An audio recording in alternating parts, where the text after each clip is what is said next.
फिर शाम को मुकेश अपने घर आ जाता है।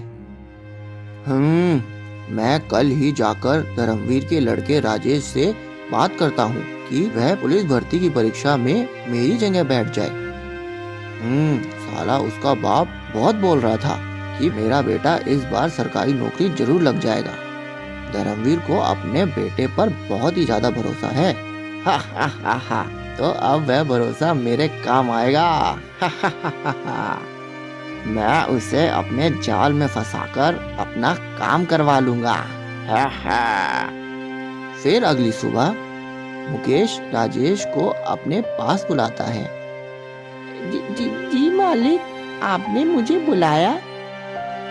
रमेश, मुझे सुनने में आया है कि तू इस बार दरोगा वाली भर्ती में परीक्षा दे रहा है और हाँ, तू पढ़ने में बहुत होशियार है। क्या तू पास कर लेगा ये परीक्षा? जी मालिक, मैं अपनी तरफ से पूरी कोशिश करूंगा। अपनी पूरी जी जान लगा दूंगा पढ़ने में। शायद भगवान ने चाहा तो मैं इस बार दरोगा जरूर बन जाऊं। हाँ, क्या तू बनेगा दरोगा? अपनी औकात देखी है तुम दोनों ने? तुम दोनों बाप बेटा अपने आप को पता नहीं क्या समझते हो। हमारा कर्ज तो आज तक चुकाया नहीं जा रहा और बनने चले हैं दरोगा। ऐसा सुनकर राजेश बहुत ज्यादा दुखी हो जाता है। चल चल, अब दुखी होने की जरूरत नहीं है। मैं तेरे लिए कुछ समझौता लाया हूँ। समझौता? कैसा समझौता मालिक? देख, मैं चाहूँ तो 1 मिनट में तेरा सारा कर्ज माफ कर दूं और तेरी गिरवी पड़ी जमीन को तेरे नाम कर दूं। अरे मालिक, आप बहुत दयालु हैं। आप अपनी ऐसी कृपा कर दीजिए ना। हम लोग बहुत परेशान हैं मालिक, बहुत। अरे, पूरी बात तो सुन मेरी। बीच में ही अपने दुखड़े गाने लगा। मुझे तेरे दुखड़ों में कोई दिलचस्पी नहीं। तू मेरी बात सुन। देख, मैं तेरा सारा कर्जा माफ कर दूंगा और साथ ही तेरी जमीन तेरे बाप के नाम करा दूंगा। पर मेरी एक शर्त है। शर्त कैसी शर्त मालिक? मेरी शर्त है, इस सब चीज के बदले में इस बार दरोगा की भर्ती में तू मेरी जगह बैठ जाए। मतलब ये कि परीक्षा तो मेरी होगी, पर परीक्षा में बैठेगा तू। पर मालिक, ऐसा कैसे हो सकता है? वो तू मुझ पर छोड़ दे। परीक्षा तक पहुंचाने तक की जिम्मेदारी मेरी है। बाकी तू बस पढ़ाई पर ध्यान दे। समझ में आई? राजेश ये सब बात सुनकर हैरान हो जाता है। पर फिर जब वह अपनी जमीन और कर्ज माफी की बात सोचता है तो वह ना चाहते हुए भी मुकेश को परीक्षा में बैठने के लिए हाँ बोल देता है और घर वापस चला जाता है। फिर परीक्षा आने से 1 रात पहले राजेश के दिमाग में तो बस यही बात घूम रही होती है। उसे समझ में ही नहीं आ रहा होता है कि वह क्या करे। झूठ वह बोल नहीं सकता था और मुकेश को ना बोलने की उसमें हिम्मत ही नहीं थी। फिर अगली सुबह सुरेश तैयार होकर परीक्षा देने के लिए पहुंच जाता है। करीब 3 घंटे तक परीक्षा चलती है। परीक्षा वाले स्थान पर मुकेश पहले से ही राजेश को बिठाने की पूरी सेटिंग करवा लेता है। फिर परीक्षा होने के बाद सबसे पहले मुकेश उसे बाहर मिलता है। हा, अरे राजेश भाई, तू तो मेरा जिगरी यार है यार। वाह, आज तो तूने मेरा दिल खुश कर दिया। अच्छा, अब ये बता परीक्षा कैसी रही और मैं दरोगा भी बन पाऊंगा या नहीं? जी भाई, मुझे परीक्षा में बहुत डर लगा। मुझे कुछ समझ ही नहीं आ रहा था कि मैं क्या करूं। अबे सुन राजेश के बच्चे, यहाँ अपने सत्य के पर्चे मत झाड़। और हाँ, अगर इस परीक्षा में पास नहीं हुआ तो फिर देखना बेटा, दरोगा तो तू बन गया। फिर सारा कर्ज दुगना कर दूंगा और जमीन तो तू भूल जा। फिर ऐसा सुनकर राजेश बहुत ज्यादा घबरा जाता है। उसे कुछ समझ नहीं आता। वह फौरन यह सब बातें घर जाकर अपने पिताजी को बता देता है। धर्मवीर यह सब बातें सुनकर हैरान हो जाता है। फिर वह दोनों फौरन गांव के थाने में जाकर बड़े दरोगा साहब को सारी बातें बता देते हैं। परीक्षा में नकल की बात सुनकर दरोगा जी फौरन जाकर परीक्षा रद्द करा देते हैं और परीक्षा में किसी और व्यक्ति को बैठाने के जुर्म में मुकेश को गिरफ्तार कर लेते हैं और थोड़े दिन में मुकेश को जेल हो जाती है।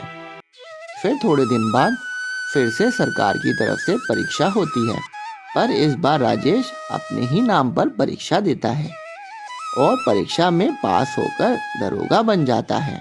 यह सब देखकर राजेश के पिता धर्मवीर बहुत ज्यादा खुश होते हैं और उनके गरीबी के दिन दूर हो जाते हैं।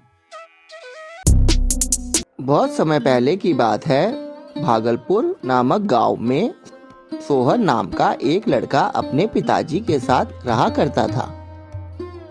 जब सोहन छोटा था तब सोहन की माँ का देहांत हो गया था।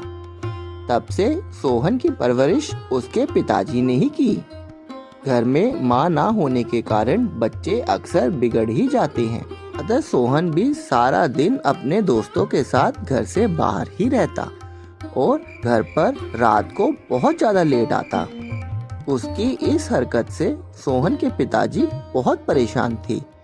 वह उसे रात में सही समय पर घर आने को बोलते, पर सोहन था कि अपने पिताजी की एक भी बात ना मानता और ना ही उनकी बातों का कोई असर सोहन पर होता। फिर एक दिन, अरे अरे रात के 11 बज गए हैं और इस सोहन का तो कुछ पता ही नहीं। आने दो इसे, इसकी खबर तो मैं आज लेता हूँ। पता नहीं कहाँ रात में गांव के आवारा लड़कों के साथ बाहर घूमता रहता है। मुझे तो इसकी बहुत चिंता होती है। तभी थोड़ी देर बाद सोहन घर पर आ जाता है। अरे सोहन, कहाँ जा रहा है तू? इधर बैठ, मैं कब से तेरा इंतजार कर रहा हूँ। कहाँ था तू? समय देखा है तूने क्या हो रहा है? हाँ पिताजी, अभी तो 11 ही बजे हैं। 11 बजे हैं? 11 क्या कम होते हैं? आधी रात हो गई है और तू अभी पता नहीं कहाँ अपने आवारा दोस्तों के साथ बाहर घूम रहा है। गांव के लोग देखेंगे तो क्या कहेंगे? तू अपनी तो बेइज्जती कराएगा ही, साथ में मेरी भी बेइज्जती कराएगा। पिताजी, आप मुझे कुछ भी बोल लीजिए, पर मेरे दोस्तों को आवारा मत बोलिए। उनके बारे में मैं कुछ नहीं सुन सकता। अरे अरे, जा जा देखे, तेरे दोस्त जैसे बहुत दोस्त देखे हैं और आजकल की दोस्ती भी। बेटा, जब वक्त आएगा तब इन दोस्तों में से कोई भी दोस्त तेरा साथ नहीं देगा। पिताजी, ऐसा मत कहिए।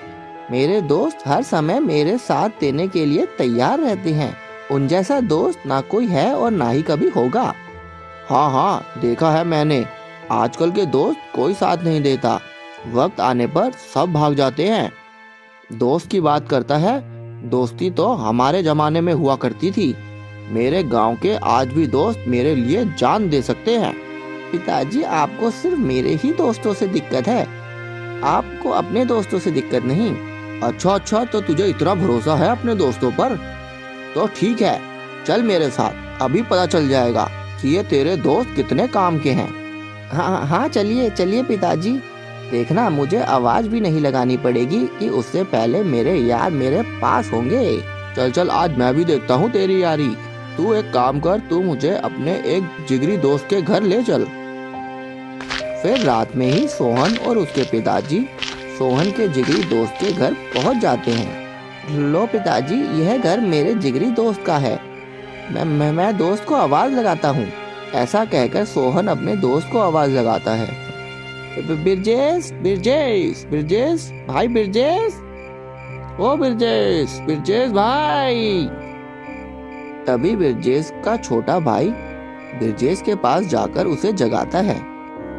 बिरजेश भाई, बाहर कोई आया है? कौन है? भाई, घर के बाहर तुमसे मिलने के लिए कोई आया है। अरे इतनी रात को कौन आ गया भला? कौन इतना पागल है जिसने मेरी नींद खराब कर दी? भाई, सोहन भैया आए हैं। सोहन? अरे इतनी रात में ये सोहन क्या कर रहा है यहाँ? ना खुद सोता है ना रात में मुझे सोने देता है। क्या दे उसे यार, मैं घर पर नहीं हूँ और सोने दे मुझे। पता नहीं कहाँ कहाँ से रात को भी आ जाते हैं यार। मुझे लग रहा है सोहन ने थोड़ी पी ली है, तभी ये रात को ऐसे भटक रहा है यार। मेरी नींद और खराब कर दी।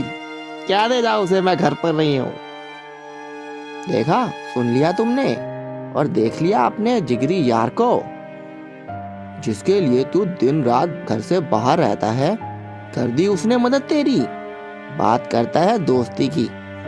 देख ली यारी हैं? यहाँ सब देख लिया या फिर किसी और जिगरी दोस्त के यहाँ भी जाना बाकी है? नहीं नहीं पिताजी, मैंने देख ही लिया। आप सही कहते थे, पर आप हमेशा अपने सच्चे मित्रों की बात करते थे। आज उनकी भी परीक्षा ले ली जाए। आप कहते थे ना कि मेरे दोस्त मेरी एक आवाज से अपनी जान दे देंगे, तो चलो उनसे भी पूछ लिया जाए। अच्छा, तो तू मेरे दोस्तों को परखना चाहता है, तो चल अभी चल। फिर वह दोनों सोहन के पिताजी के दोस्त के घर पर चले जाते हैं। अरे अरे भाई, कहाँ जा रहा है तू इतनी रात में? बस भाई क्या बताऊं, यही पास में ही जा रहा था। पर तू बता भाई, तू कहाँ चला इतनी रात में अपने बेटे को लेकर? सब ठीक तो है ना? भाई मैं तो तेरे पास ही आ रहा था, मुझे कुछ काम था तेरे से। काम? तो अभी रुक फिर। ऐसा कहकर वह तुरंत वहां से चला जाता है। देखा पिताजी आपने, मेरे दोस्त ने तो मेरी बात तक नहीं सुनी और आपके दोस्त तो बात सुनकर भी भाग गए। अरे ये तो मुझे समझ ही नहीं आ रहा। इतने में पिताजी का दोस्त दोबारा वापस आ जाते हैं।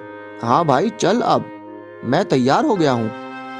अरे अरे भाई, ये सब सामान कहाँ ले जा रहा है?